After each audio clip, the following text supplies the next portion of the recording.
Assalamualaikum warahmatullahi wabarakatuh. Perkenalkan, kami dari kelompok 2 akan melakukan briefing pada hari ini dengan judul Pengaruh Penggunaan Narkotika Terhadap Sistem Koordinasi. Nama saya Muhammad Irza Maulana, absen 21. Saya Diaji Ramadhani, absen 12. Saya Aziza Nur Aini, absen 6. Saya Yoga Kamjaya Saputra, absen 34.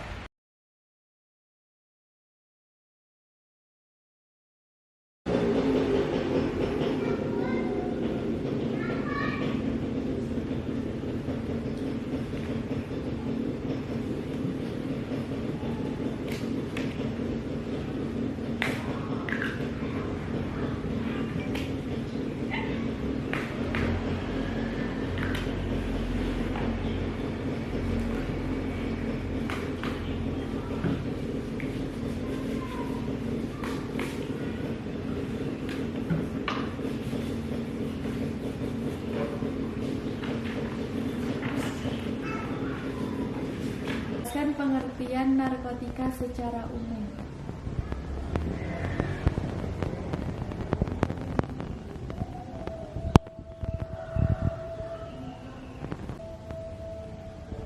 Hal yang membuat narkotika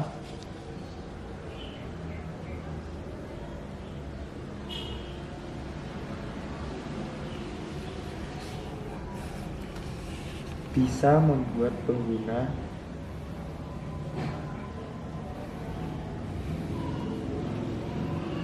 kecanduan.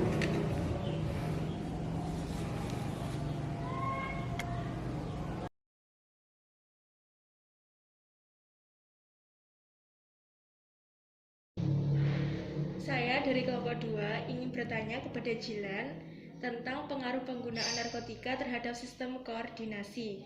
Apa saja narkotika golongan 1, 2, dan 3? Narkotika golongan 1 contohnya kokain, heroin, opium, dan juga ganja. Untuk narkotika golongan 2 contohnya morfin, petidin, fentanil, dan juga metadon.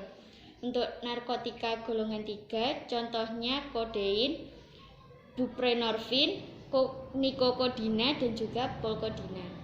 Ya, terima kasih jawabannya. Ya, sama-sama.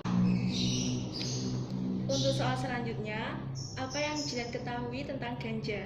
Ya, ganja atau marijuana merupakan berasal dari tanaman yang bernama Cannabis sativa. Nah, ganja ini memiliki 100 bahan kimia yang berbeda yang disebut kanabinoid. Masing-masing bahan kimia ini memiliki efek yang berbeda-beda di dalam tubuh. Salah satu bahan kimia yang terkandung dalam ganja yaitu THC. Nah, THC ini merupakan senyawa yang membuat kita mabuk atau high. THC ini sebenarnya diproduksi juga oleh tubuh secara alami. Nah, THC ini termasuk depresan SSP yang memberikan efek halusinogenik. Terima kasih jawabannya. Ya. Jelaskan pengertian narkotika secara umum. Narkotika merupakan zat atau obat yang bersifat alamiah, sintetis maupun semi-sintetis yang menimbulkan efek penurunan kesadaran, halusinasi, serta daya rangsang, atau ada yang tinggi dan ada juga yang rendah. Selanjutnya, sebutkan satu contoh narkotika yang termasuk ke dalam narkotika golongan 3. Kodein. Oke, terima kasih. Sama-sama. Jelaskan pengaruh penggunaan kokain terhadap sistem koordinasi. Yang pertama, di otak, kokain menimbulkan zat yang bernama dopamin yang bisa menyebabkan seseorang memiliki rasa gembira yang berlebihan. Rasa gembira tersebut bisa memunculkan perasaan perkasa untuk melakukan banyak hal. Yang kedua, lobus frontal menjadi hiperaktif sehingga penggunanya bisa depresi, terkadang mengeluarkan perkataan yang kasar dan bersikap irasional. Yang ketiga, penggunaan kokain dalam jangka panjang bisa mengganggu keseimbangan neurotransmitter yang bisa menyebabkan halusinasi pendengaran dan halusinasi penglihatan sehingga seolah-olah pengguna kokain tersebut tidak waras. Jelaskan hal yang membuat narkotika bisa membuat pengguna kecanduan. Yang pertama, narkotika ganja terutama memiliki zat adiktif yang bisa mengakibatkan penggunanya kecanduan.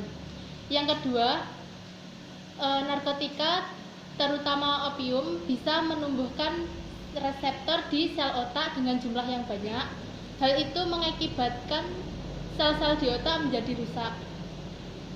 Sel di otak yang rusak tersebut mengakibatkan otak menjadi ketagihan efek reseptor ini, dan itulah yang membuat kita atau penggunanya ketagihan atau kecanduan. Apa yang ditimbulkan dari efek penggunaan heroin? Heroin dapat mengakibatkan efek halusinasi, menurunkan kesadaran, serta dapat mengakibatkan kecanduan. Sebutkan jenis narkotika yang sering disalahgunakan di Indonesia. Di Indonesia, narkotika yang sering disalahgunakan diantaranya opium, heroin, morfin, ganja, dan kokain.